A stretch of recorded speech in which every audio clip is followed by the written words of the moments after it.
बोलो जयकारा बोल मेरे श्री गुरु महाराज की जय।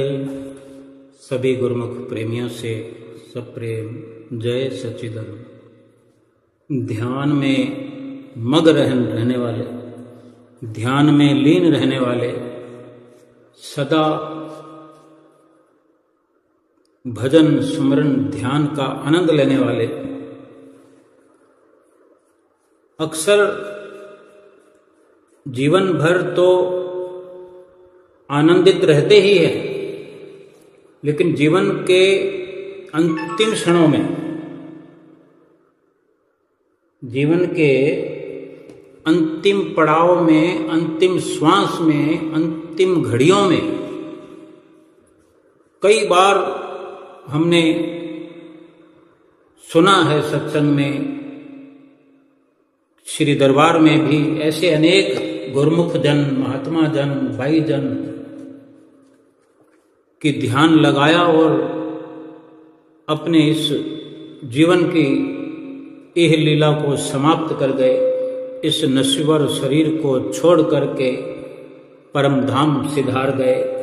ऐसे अनेकों दृष्टांत, ऐसी लीलाएं हमने सुनी है। गुरुमुख प्रेमियों, ये सुमिरन भजन जो है, ये जो अभ्यास है, गुरुमुख प्रेमी रात और दिन सुनते हैं, करना भी चाहते हैं, लेकिन कर नहीं पाते कि कुछ ना कुछ तो अभाव रहता है। चाहे वो कुदरती बात हो, यानी कुदरती बात के मायने ये कि पिछले प्रारब्ध के अनुसार बहुत माया का दबदबा हम जीवों पर रहता है। ना जाने कौन कौन से कर्मों के कारण आज भी हम माया के दबदबे में ग्रसित है। माया हम पर हावी है। अभाव कई प्रकार के होते हैं। अभाव है हमारे मन का भी होता है कि हम कह देते हैं कि समय नहीं, करना चाहते हैं लेकिन समय नहीं है, तो होगा कैसे? यूं ही लाभ नहीं मिल जाता। तपना तपाना पड़ेगा, थकना थकाना पड़ेगा, समय लगाना पड़ेगा। समय लगाएंगे तो लग जाएगा, भजन करेंगे तो हो जाएगा। कभी हम कहते हैं कि फुर्सत नहीं मिली, समय नहीं मिला, यानी ये हमारे अपने विचारों की, मन की, अपनी सोच की उपज है।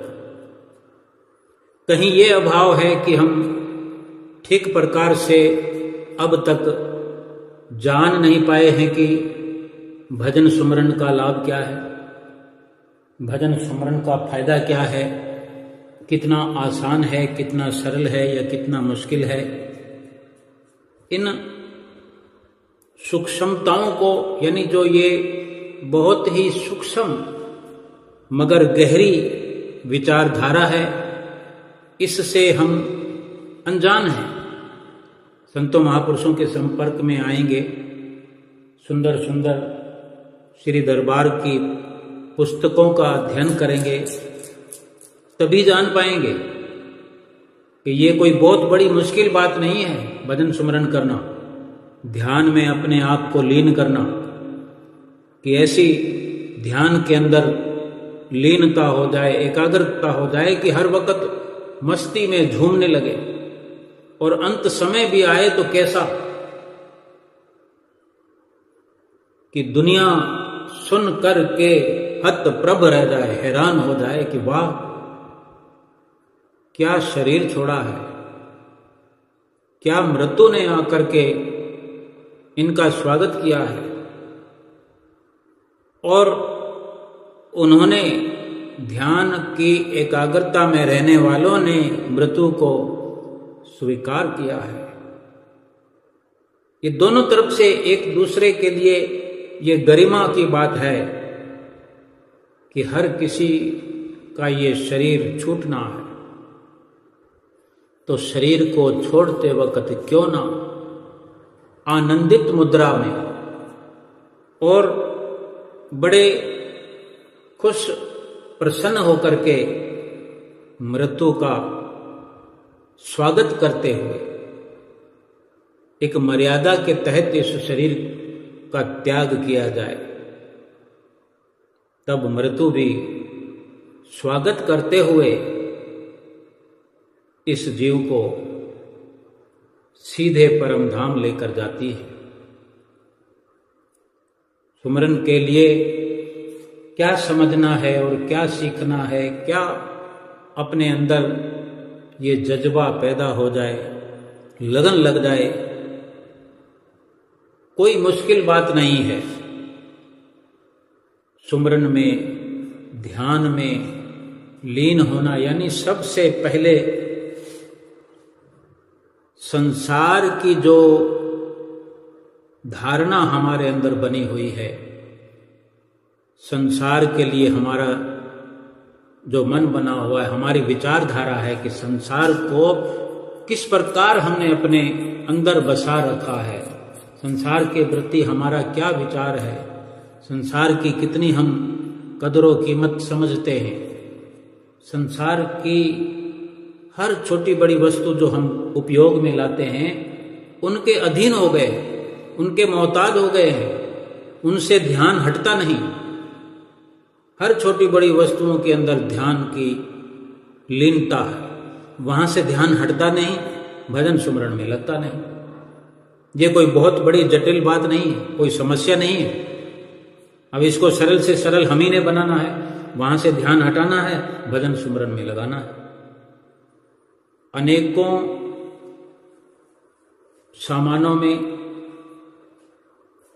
अनेकों स्थितियों में, परिस्थितियों में ध्यान हमारा लगा हुआ है, हमारा ध्यान बटा हुआ है।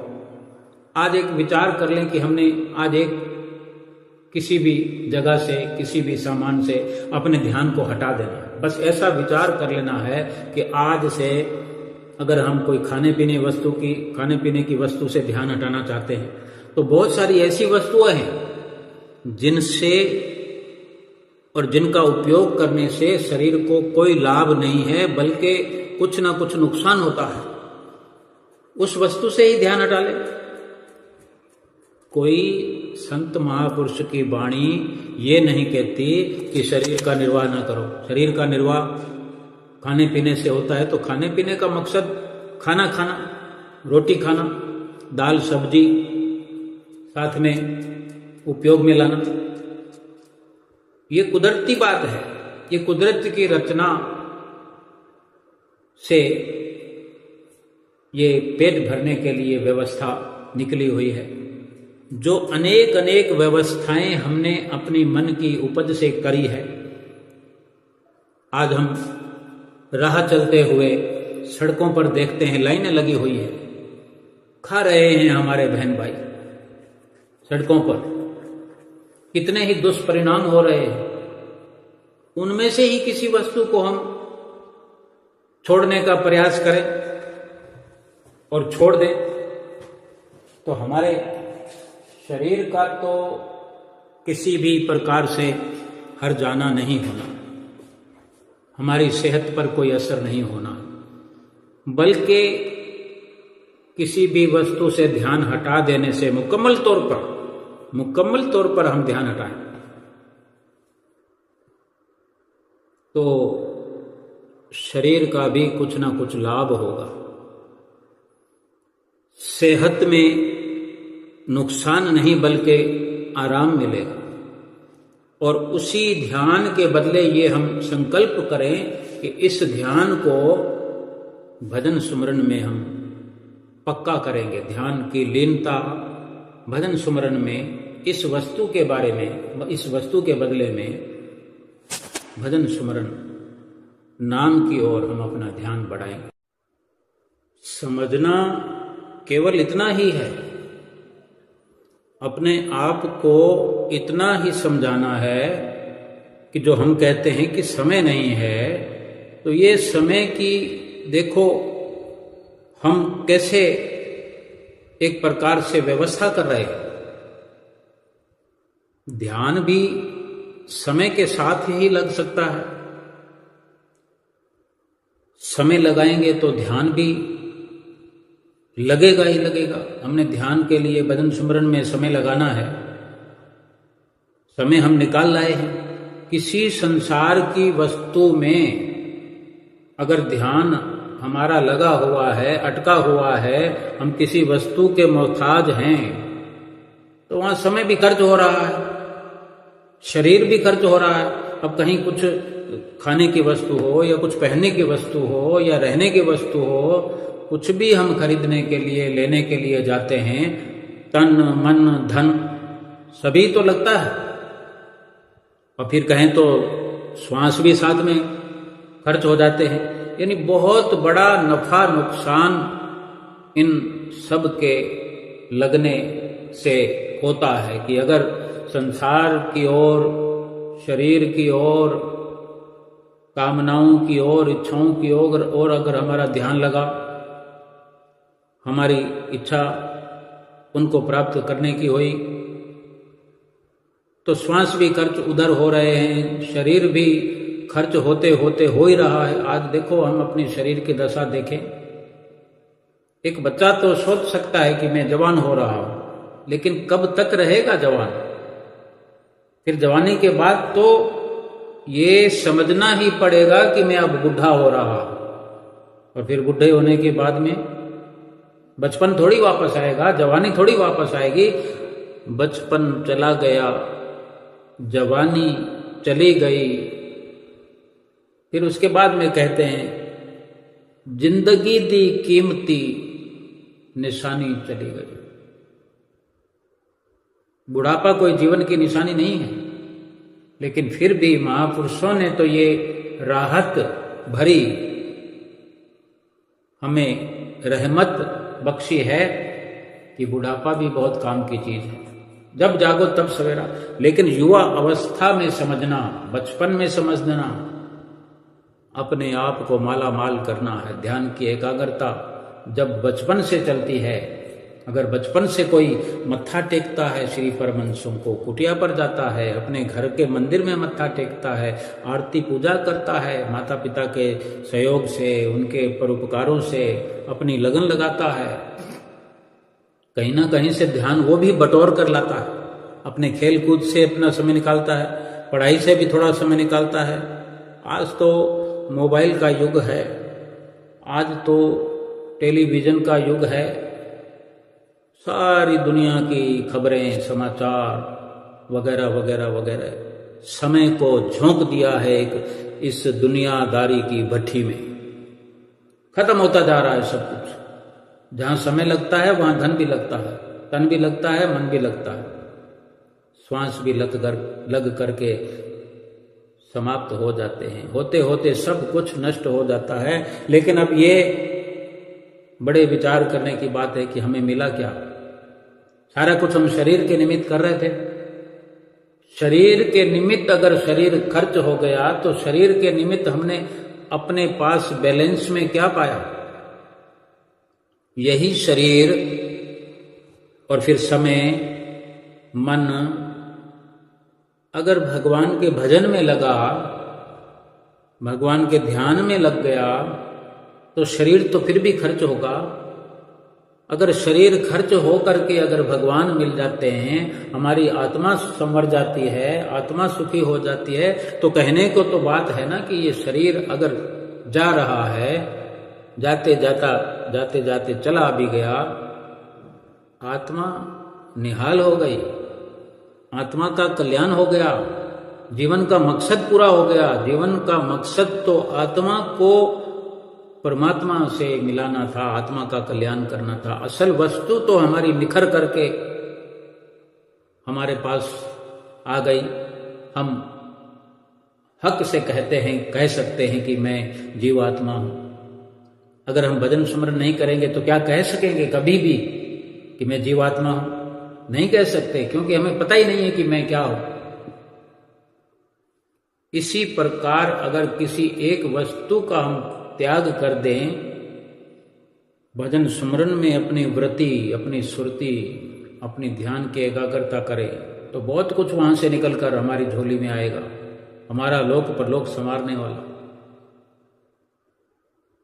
ये मन सुमरन में लगने लग जाएगा। संसार की किसी सकामता में, संसार की किसी भी प्रकार की लिप्तता में इंसान अगर लगा हुआ है तो सब कुछ विनाश हो रहा है। संसार से जब जब ध्यान हटता है, हट रहा है अपने प्रयासों से, अपनी कोशिशों से, इस प्रकार से अनेक अनेक वस्तुएं हैं, अनेक अनेक साधन हैं, संसाधन हैं संसार के, संसार की तरक्कियां हैं। थोड़ी थोड़ी तरक्की छोड़ दें, थोड़े थोड़े संसाधनों को छोड़ दें कि इस वस्तु के बिना काम चल सकता है। अब इस वस्तु का हमने अपने जीवन से, इस वस्तु को अपने जीवन से हमने बेदखल कर दिया, या हम उसके प्रभाव से बेदखल हो गए। अब हमें जीवन भर इसकी जरूरत नहीं है, हमें ये समय, ये धन और ये मन, ये सारा प्रभु के भजन सुमरन में लगाना है। अब देखो हम अपने ध्यान को कहां से निकाल कर कहां लगा रहे हैं। केवल इतना करने मात्र से हम जमीन से उठकर आकाश की ओर, आकाश की बुलंदियों को छूना शुरू कर देंगे। अब हम बैठते हैं, भजन ध्यान में बैठते हैं, ध्यान लगा रहे हैं, ध्यान को पक्का कर रहे हैं, निमग्न होकर बैठे हैं, लीन होकर के एक बड़े एकाग्र चित्त मन से सतगुरु के ध्यान में बैठ गए हैं, लीन हो गए। यानी अपने आप को खोने का, अपने आप को भुलाने का ये अवसर है। ध्यान की एकाग्रता, भजन सुमरन करने का ये अवसर प्राप्त करना। जब हम ध्यान में लीन हैं, चाहे संसार की वस्तुओं का ध्यान करते हैं, उनकी इस कदर लीनता रखते हैं कि अपने आप को भूल जाते हैं। यानी संसार के सामानों में, संसार के साधनों में, संसारिक किसी भी वस्तु में जो ध्यान की एकाग्रता हमारी बनती है, उसमें परिश्रम नहीं करना पड़ता, क्योंकि उसमें तो हम जन्म जन्मांतरों से रचे पचे आए, मन का स्वभाव बना हुआ है। अब वहां से ध्यान को हटाने में मशक्कत करनी पड़ती है। वो भी अगर हम सरल बनाना चाहें तो हमारा संकल्प पक्का हो, सतगुरु पे विश्वास पक्का हो कि जो सतगुरु ने बताया है कि भजन सुमरन करो, ध्यान करो, नाम में लीन हो जाओ, ये हमारे लिए लाभ की सतगुरु ने युक्ति बताई है। और इस विश्वास के साथ अगर हम शुरुआत करते हैं तो सब कुछ, कितना 2 घंटे भजन अभ्यास के लिए हमें कहते हैं, घंटा 2 घंटे और लगा लो, आरती पूजा है, सेवा है, सत्संग है, दर्शन ध्यान है, थोड़ा थोड़ा करते हुए 3-4 घंटे का अवसर है, क्या फर्क पड़ता है। कुछ भी कुर्बान भी अगर कर दें, लाभ वाली वस्तु भी, तो जो लाभ भजन सुमरन से मिलता है उस लाभ का तो कोई वर्णन ही नहीं है। ये विचार करें कि हम जो कुछ भी छोड़ करके भजन सुमरन में लगेंगे, उसका लाभ कितना है, उसके लाभ की ताकत कहां तक है, उसके लाभ का असर कहां तक है। भजन सुमरन के लाभ का असर जो है आत्मा तक सीधे पहुंचता है। और बाकी संसार के, चाहे सामानों में हो, संसार की तरक्की में हो, रिश्ते नातों में हो, जो हमारा ध्यान लगता है वहीं पे सब समय खर्च होता है, वहीं पे सब कुछ हम लगा रहे हैं, अपना ध्यान एकाग्र कर रहे हैं, उसका असर कहाँ तक जाता है। उसका असर 84 लाख योनियों तक हमें लेकर के जाता है।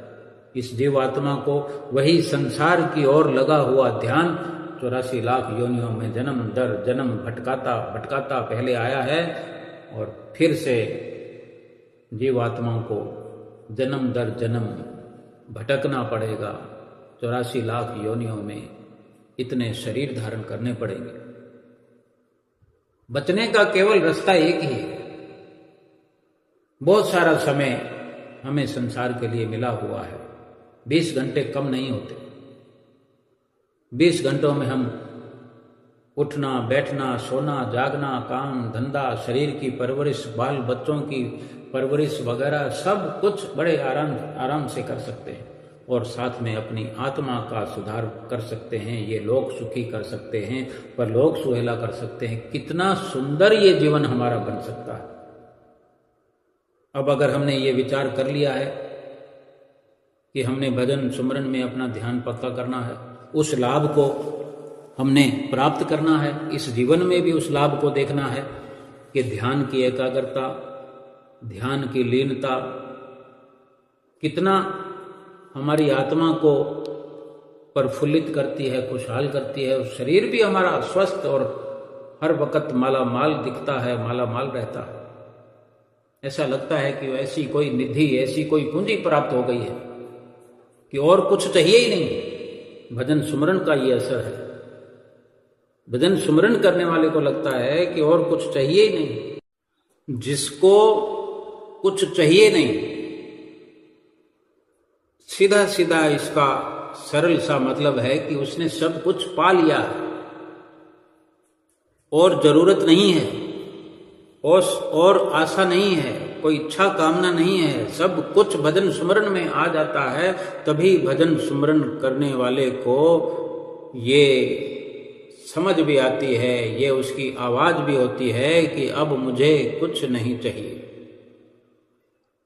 चाह गई चिंता मिटी मनवा बेपरवाह, जाको कछु न चाहिए सोई शहंशाह। वो शहंशाहों का शहंशाह हो जाता है जिसने संसार की इच्छाओं से छुट्टी प्राप्त कर ली, कामनाओं से किनारा कर लिया। यूं ही थोड़ी कदरदानों ने, विद्वानों ने कहा है कि दाल रोटी खाओ, प्रभु के गुण गाओ। दाल रोटी प्रभु के भजन करने के साथ एक शरीर के लिए भी और आत्मा के लिए भी सुकून देने वाली, आनंद देने वाली, गुरुमुखों प्रेमियों को अनेक प्रकार से अनुभव है, अनुभव करते होंगे कि जो सादगी में, जो साधारण जीवन में लाभ है वो किसी प्रकार के आडंबरों में, आधुनिक फैशनों में नहीं हो सकता। क्योंकि आज इंसान को देखो आधुनिकता में इतना व्यस्त है कि भगवान के नाम का सुमरन करने के लिए समय नहीं निकाल पाता।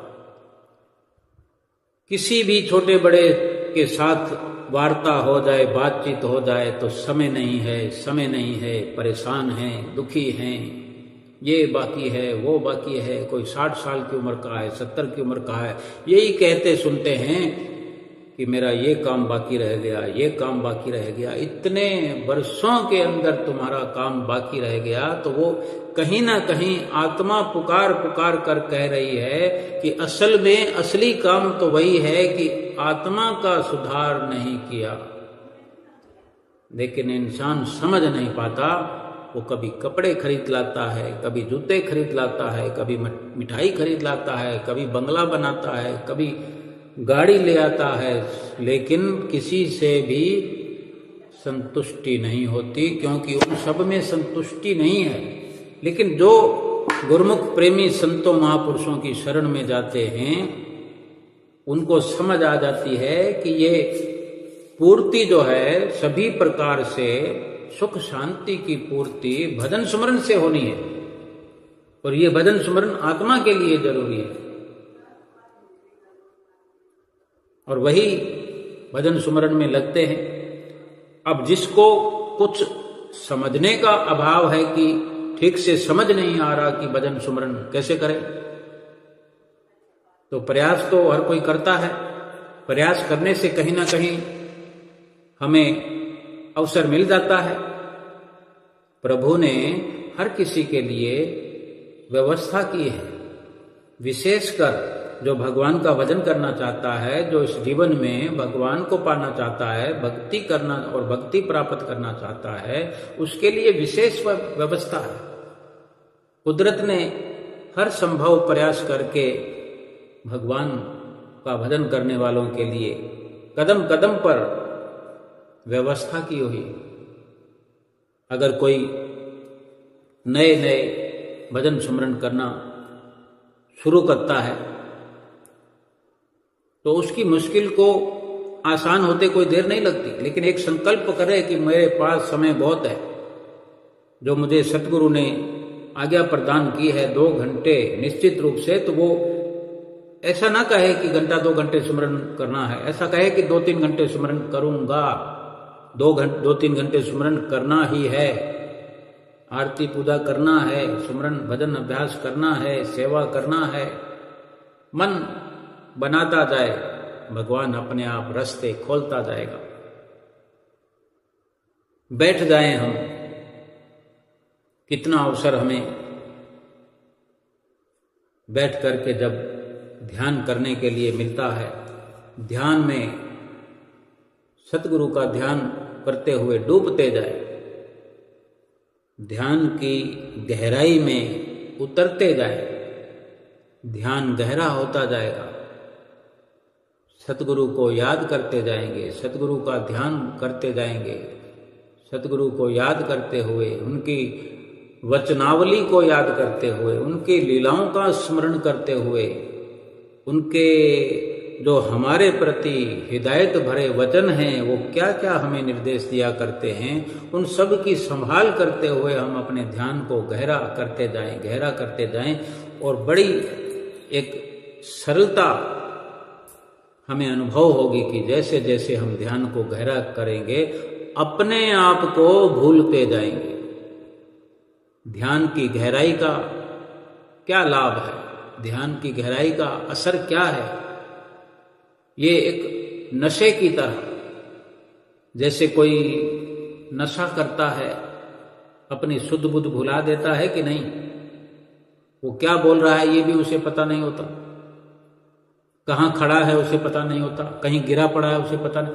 वो नशा जो है वो शारीरिक अपनी बेसुद्धि के लिए वो करता है, उसकी अपनी समझ है, वो नशा जो है वो गर्त में ले जाने वाला है, वो संसार यानी ये लोक और परलोक दोनों बिगाड़ने वाला है। लेकिन ये एक ध्यान का नशा, नाम का नशा, ये जो नशा है ना कुछ खाने से होता है, ना पीने से होता है, ना कुछ खरीदने से होता है, ना बेचने से होता है। नशा कई प्रकार का होता है, धन का भी नशा होता है, कोई नोटों का बंडल देख करके नशे में रहते हैं, धन प्राप्ति करते जाते हैं, नशा उन पर छाता रहता है, नशा छाया रहता है, मगरूर हो जाते हैं, नशे में चूर हो जाते हैं, किसी को कुछ समझते नहीं है, वो भी नशा है। ये सब नशे नर्क में ले जाने वाले हैं। एक नाम का नशा है जो बिना खाए, बिना पिए, बिना कुछ इस्तेमाल किए, केवल ध्यान में मग्न होकर के बैठे।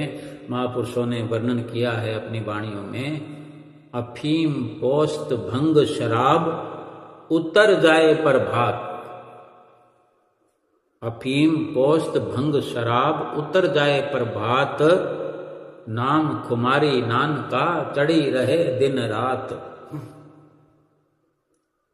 गुरु नानक देव महाराज जी ने कितनी सुंदर बात हमें समझाने के लिए कही है कि नाम खुमारी नान का, नाम का जिसको नशा चढ़ जाता है, दिन रात चढ़ा रहता है। खाना खा रहे होते हैं तो सोच रहे हैं कि मैं भजन कब करूंगा, मेरा भजन का समय होने वाला है, या मैं अभी भजन करके आया हूं तो वो लहर चलती रहेगी। खाना खा रहा है, भजन में जो आनंद आया, भजन सुमरन में, ध्यान की एकाग्रता में, लगन में जो मजा आया, वो लहर चल रही है, अंदर ही अंदर आनंद अनुभव कर रहा है।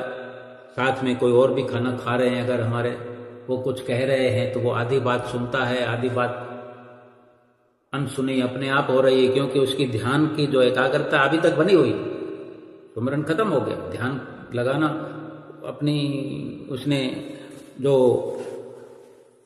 चौकड़ी लगाई हुई है, जो उसने समय अपना निर्धारित किया, वो सब समय पूरा हो गया, लेकिन ध्यान का आनंद अभी चल रहा है। शुद्ध बुद्ध अभी भी पूरी तरह से होशो हवास में वापस नहीं आया वो कि मैं शरीर हूं, अभी भी वो आत्मा की ओर लगा हुआ है। यही लाभ है, जो ध्यान करते हैं, जो भजन सुमरन करते हैं, वो अपने आप को शरीर नहीं आत्मा के वजूद से जानते हैं कि मेरा वजूद आत्मा से है, मेरे नाम से या मेरे शरीर से, मेरी सुंदरता से, मेरे धन से, माल से, मान बढ़ाई से, ऐश्वर्य से मेरा वजूद नहीं है। और सच्चाई यही है कि वजूद इंसान का आत्मा से है, और आत्मा को परमात्मा से मिलाने से ही इस इंसान का मुकम्मल वजूद है, और ये लक्ष्य है इस मनुष्य जीवन का। अब हर कोई अपने अक्ल से, बुद्धि से लगा हुआ तो है, लेकिन अगर पूरा लाभ की ओर अग्रसर नहीं है तो समय तो जा रहा है ना, श्वास भी जा रहे हैं। अगर इस अवसर में पूरा लाभ उठा लें तो सच्चा लाभ तो और पूरा लाभ तो तभी है ना कि ये मनुष्य जीवन सफल हो जाए, सतगुरु की प्रसन्नता मिल जाए, परमात्मा प्रसन्न हो जाए हम पर। बड़ा लाभ तो यही है।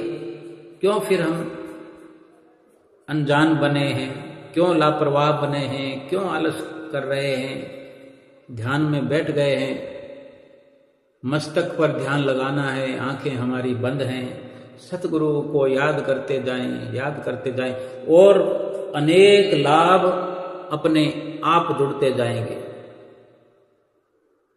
जैसे संसार की किसी कामना को पूरा करते हुए कुछ और कामनाएं जुड़ जाती है साथ में, कुछ और चेहरे जुड़ जाते हैं, कुछ और वाद विवाद जुड़ जाते, बहुत कुछ साथ में जुड़ता चला जाता है। लेकिन जो सुमरन करने वाला है, जो भक्ति करने वाला गुरुमुख है, प्रेमी है, जब ध्यान की ओर बैठता है, सोचते हैं ना कि क्या होता है आंख बंद करने से। जब ध्यान कर रहे हैं तो बहुत सी विचारधारा हमारे अंदर ही अंदर आगे से आगे रास्ते खोलती है, नए नए अनुभव खुलते हैं, क्योंकि संसार से हम अलग हो चुके हैं। एक एक वस्तु को हमारे ध्यान से हमने निकाल दिया है, कुछ वस्तुओं को, कुछ सामानों को, कुछ रिश्तों को, कुछ कार्य को निकालते निकालते हमने समय भजन सुमरन के लिए पूरा 2 घंटे 2.5 घंटे समय निकाल लिया है। चाहे 1 बार करें, 2 बार करें, 4 बार करें, 1 बार करें, जैसा आनंद तो बयान किया ही नहीं जा सकता, और करना ही पड़ेगा। 1 बार में 2-2.5 घंटे भजन कभी ना कभी तो करना ही पड़ेगा। तो क्यों ना हम अपनी ध्यान की लीनता के साथ समय सीमा का भी पूरा ध्यान रखें कि एक साथ कब कर पाएंगे, और फिर ध्यान करते हुए, भजन सुमरन करते हुए, श्वास श्वास जो शब्द हमें सतगुरु ने बख्शा है, अंदर ही अंदर, भीतर ही भीतर श्वासों में वो शब्द चलता है। फिर कहीं से आवाज एक निकल करके सुनाई देना शुरू हो जाती है, जिसको अनाहत शब्द कहते हैं, अनहद शब्द कहते हैं, धुन कहते हैं।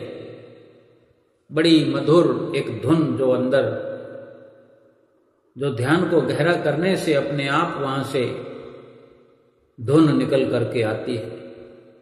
उस धुन को सुन करके अपने आप को भुलाया जा सकता है, शुद्ध बुद्ध खो जाती है।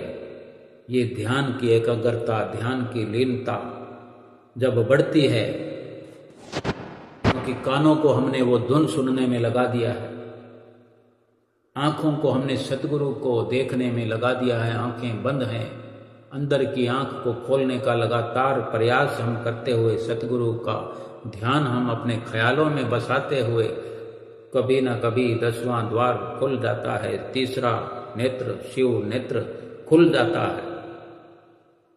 अपनी शुद्ध बुद्ध भूले हुए जितना समय हम भजन सुमरन में बैठते हैं, जितना समय हम धुन सुनने में लगाते हैं, और भी जाने क्या क्या बैठे हुए हम अंदर ही अंदर अपने देखते रहते हैं, अपने आप सब कुछ निकल कर आता है।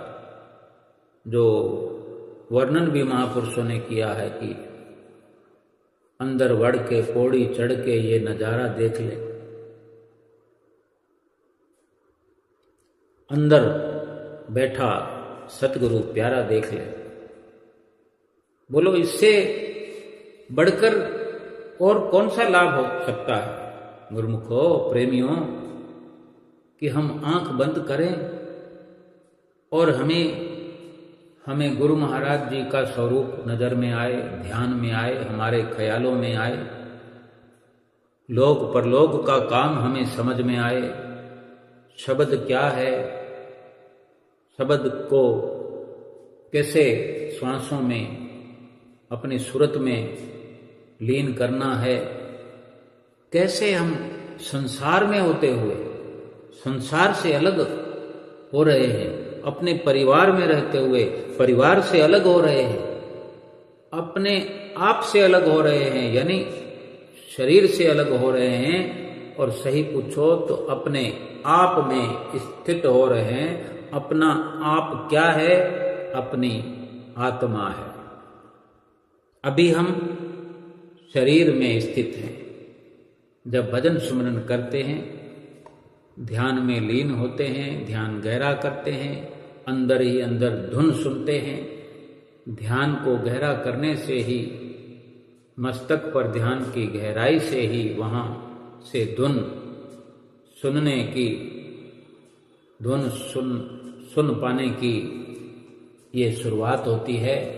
प्रभु का आशीर्वाद बरसता है, सतगुरु की रहमत बरसती है, तो ये अवसर भजन सुमरन करने वाले को मिलता है तो कितना आनंद प्राप्त होता है। ये तो अपने अपने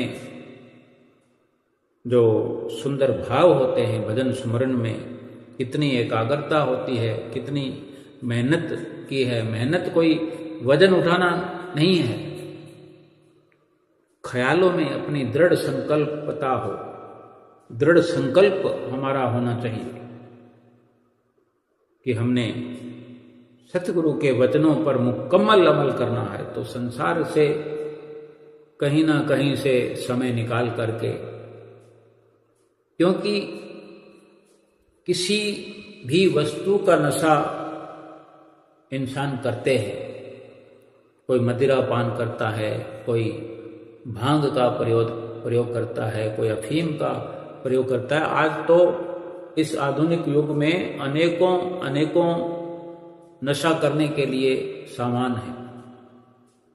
भाव तो कहने का इतना ही है कि एक नशा अगर करते हैं तो उसके लिए देखो सब कुछ खर्च करना पड़ता है, तन हो, मन हो, धन हो, सब कुछ लगाना पड़ता है, तब वो वस्तु प्राप्त करके उसका खान पान करते हैं। ज़्यादा से ज़्यादा कितना आनंद आएगा। बेशक हमें संसार से रुसवा होना पड़े, कितनी फिर जिल्लत उठानी पड़े, जाहिलों का दर्जा प्राप्त होता है, नशेड़ियों का नाम मिलता है, लेकिन फिर भी अगर उसका आनंद हम अनुभव करते हैं तो वो आनंद भी कितना है। सुबह पियो तो दोपहर में उतर जाएगी, दोपहर में पियो, मदिरा पान करो तो 4-6 घंटे में, 8 घंटे में उतर जाएगी। महापुरुषों ने जो फरमाया है, अफीम, पोस्त, भंग, शराब उतर जाए पर बात। भाई सब लोग नशा रात को करते हैं अक्सर, तो सुबह तो उतर ही जाती है। फिर करो रोज एक ही काम, और कितनी दुश्वारियां साथ लग जाती हैं। एक ये नाम का नशा है कि रात और दिन वो नाम की कुमारी चढ़ी रहती है, यही तो आनंद है जो छाया रहता है भजन सुमरन करने वालों। ये आनंद भजन सुमरन करने वालों को केवल नाम कुमारी नानका वाला चढ़ा रहता है दिन रात। जब ये खुमारी चढ़ती है, नाम का नशा चढ़ता है, तो बताने के लिए कोई प्रस्तुत नहीं रहता भजन सुमरन करने वाला कि मुझे कितना आनंद आया। बताए तो क्या बताए? जब अपने आप को भूल गया है तो बताने के लिए कुछ रहा ही नहीं, क्या बताएगा? इसलिए वास्तव में क्या है कि हमने सतगुरु के वचनों पर अमल करके अगर हम भजन सुमरन में आज से लग जाएं, आज से शुरुआत करें, अपने ध्यान की गहराई के लिए अपने ध्यान को सतगुरु के साथ पक्का करें, तो वास्तव में फिर वो कोई दिन दूर नहीं कि हमें वो खुमारी ना चढ़ जाए। अगर नाम की खुमारी चढ़ जाए, नाम का नशा आने लग जाए, तो फिर एक एक पल हमें लाभ की ओर ले जाता है। एक बहुत ही सुंदर लीला है, दृष्टांत है, जैसे भी समझें, आनंद विभोर करने वाली ये रचना कि श्री आनंदपुर दरबार में स्थायी रूप से रहने वाले महात्मा अमिट संतोषानंद जी बहुत सरल हृदय के थे, हमेशा आत्मिक आनंद की मस्ती में लीन रहते थे। श्री आनंदपुर में उनकी सेवा श्री मंदिर जी में लगी हुई थी, जहाँ सुबह सवेरे श्री आरती पूजा हुआ करती है। सदैव पूजा अर्चना करने के बाद वहाँ पर सफाई का कार्य करते, फिर भजन में ध्यान में लीन हो जाते। महात्मा जी को सदा ध्यान लीन अवस्था में रहते हुए देखकर एक भगत जी ने उनसे पूछा भी, सवाल किया कि महात्मा जी, आपको कुछ दिखाई भी देता है? जब आप भजन करते हैं तो कभी अंदर आपने प्रकाश को देखा है कि ऐसे ही सारी जिंदगी गुजार रहे हो? तो महात्मा जी ने बड़ी सहजता से शांत चित्त होकर उत्तर दिया, भगत जी, हमें तो केवल इतना ही पता है कि सतगुरु की सेवा करनी है, उनकी आज्ञा से अपने समय को व्यर्थ ना गंवाते हुए भजन सुमरन करना है, बाकी वो जाने, उनका काम है। गुरु महाराज जी ने हमें कहा है कि ये श्वासों में, श्वास में ये शब्द, ये नाम का सुमरन करना है, ध्यान करना है सतगुरु का। हम तो केवल इतना जानते हैं कि हम श्री मंदिर जी में बैठे हुए हैं और इस मंदिर जी में बैठे हुए ही इस शरीर का त्याग करेंगे, ऐसा महात्मा जी ने कहा। तो वो भक्त मन में विचार करने लगा कि क्या सचमुच इनके अंदर इतनी भक्ति भरी हुई है जो इन्हें अभी से ही पता चल गया है कि ये मंदिर जी में बैठे ही परलोक गमन करेंगे। परंतु वो कहने लगा, महात्मा जी, ये जरूरी नहीं कि आपका ये ख्याल पूर्ण हो। तो फिर महात्मा जी ने उत्तर दिया, प्रभु की इच्छा से सब कुछ पूरा होकर रहेगा, समय आने पर तुम स्वयं इसको जान लोगे, ऐसा महात्मा जी ने कहा। उस भगत के दिल में ये बात घर कर गई और उसने ये निश्चय किया कि वो इस बात को याद रखेगा कि क्या अंतिम समय उनका ये संकल्प, ये इरादा सचमुच पूर्ण हुआ कि नहीं। तो श्री गुरु महाराज जी कभी कभी महात्मा जी को श्री प्रयाग धाम व श्री संत नगर में साथ ले जाते थे। श्री प्रयाग धाम में इनकी, महात्मा जी की सेवा जो थी वो रोटी खिलाने वाले लंगर में लगती थी। तो महात्मा जी उस वक़्त अपने सिर पर खजूर के पत्तों से बनी हुई बंद टोकरी में रोटी रखकर लाते और साथ में ये गाते हुए कि रोटी खा लो मेरे भाई, सतगुरु के भोग का इसमें है अमृत भरा, 36 व्यंजन से बढ़कर रस है इसमें, आनंद है ताकत है इसमें संदेह नहीं जरा। देवता ऋषि मुनि भी इस लंगर को खाने को तरसते हैं। क्या देवता क्या ऋषि मुनि ऐसे लंगर को खाने को तरसते हैं, ऐसा दाल फुल्का खाने को तरसते हैं। और यहाँ पर देखो यही लंगर परोसा हुआ मिलता है। जिस समय वो महात्मा जी भक्तों और महात्माओं को प्रेम सहित ऐसे गा गा कर भोजन खिलाते तो सबके मुंह से यही निकलता कि सचमुच ही इनके हाथ से खाना अत्यधिक स्वादिष्ट और भी अधिक मधुर हो जाता है, अमृत हो जाता है। जितनी इनकी मीठी जुबान उतना ही इनका माधुर्य इस भोजन में प्रतीत होता है। सादी दाल रोटी में भी पकवान जैसा स्वाद आने लगता है। शरीर की ताकत भोजन खाना और आत्मा की खुराक है। भक्ति कमाना इस प्रकार श्री प्रयाग धाम में श्री लंगर की सेवा तन मन से करते थे।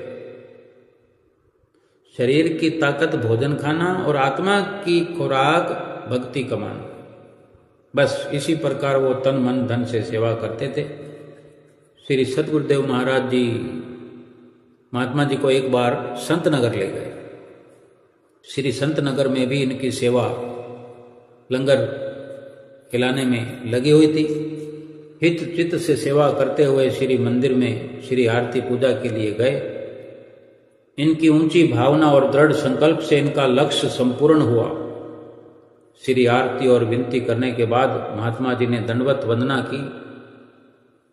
हुक्मनामा जैसे गुरु महाराज जी ने फरमाया, हुक्मनामा पाकर खड़े हुए तो श्री परमहंसों के दिव्य स्वरूप को श्री दर्शन ध्यान करते हुए, श्री परमहंसों का ध्यान करते हुए, वहीं जो सामने जंगले लगे हुए हैं, जंगले पकड़कर चौकड़ी लगाकर बैठ गए। इस प्रकार जब बैठे तो एकदम सबका ध्यान उस तरफ चला गया कि महात्मा जी अभी तो खड़े थे और इतनी जल्दी ध्यान में लीन होकर शरीर को त्याग दिया। देखते ही देखते पता लग गया कि महात्मा जी बैठे तो क्या हैं, अब महात्मा जी हैं ही नहीं, महात्मा जी ने तो शरीर छोड़ दिया। तो इतना जल्दी ये सब हुआ। और श्री आरती की समाप्ति पर श्री प्रभु जी ने फरमाया कि महात्मा जी पहले ही ध्यान में मगन रहते थे और अब ये आत्म ज्योति परमात्मा में एक रूप हो गई। सब शरणागत गुरुमुख प्रेमियों के दिलों में एक ही भावना तरंगित हुई कि हे प्रभु, हमारी भी श्री चरणों में ऐसे ही तोड़ निभा देना। श्री संत नगर से कुछ गुरुमुख श्री दर्शन करके श्री आनंदपुर में आए और उन्होंने जब बताया कि वो महात्मा जी शरीर छोड़ गए हैं, जो श्री आनंदपुर में पुजारी थे, वो भगत जिसने पहले महात्मा जी से ये सुना था, महात्मा जी ने उस भगत जी को कहा था कि श्री मंदिर जी में शरीर छोड़ूंगा, वो उन गुरुमुखों के पास गया और पूछने लगा कि उन महात्मा जी ने कैसे शरीर छोड़ा। अब वो गुरुमुख प्रेमी जो श्री संत नगर से दर्शन करके आए थे, क्योंकि गुरु महाराज जी वहाँ पर विराजमान थे संत नगर में, और वहाँ से जो गुरुमुख दर्शन करके आए वो कह रहे थे, तो वो प्रेमी, वो भगत जिसकी उन महात्मा जी से बात हुई, तो वो फिर से उन गुरुमुखों से पूछने लगा कि महात्मा जी ने कैसे शरीर छोड़ा, मुझे बताओ। तो उन गुरुमुख प्रेमियों ने सारा हाल ज्यों का त्यों सुनाया कि किस प्रकार श्री संत नगर के श्री मंदिर में श्री दर्शन करते हुए किस प्रकार ध्यान में लीन हो गए और अपने शरीर को त्याग दिया। ये होती है ध्यान की लीनता, सतगुरु के वचनों पर जिसने अमल किया, भजन सुमरन किया, सतगुरु का ध्यान किया, वो जीवन भर ध्यान में मगन रहते हैं और अंत समय भी अपने इष्ट देव सतगुरु के ध्यान में लीन होकर के ये शरीर बड़े सुंदर प्रकार से छोड़ करके सतगुरु के परमात्मा के ध्यान में, परमात्मा के ध्यान धाम में पहुंच जाते हैं और अपनी आत्मा को परमात्मा से मिला लेते हैं। बोलो जयकारा बोल मेरे श्री गुरु महाराज की जय।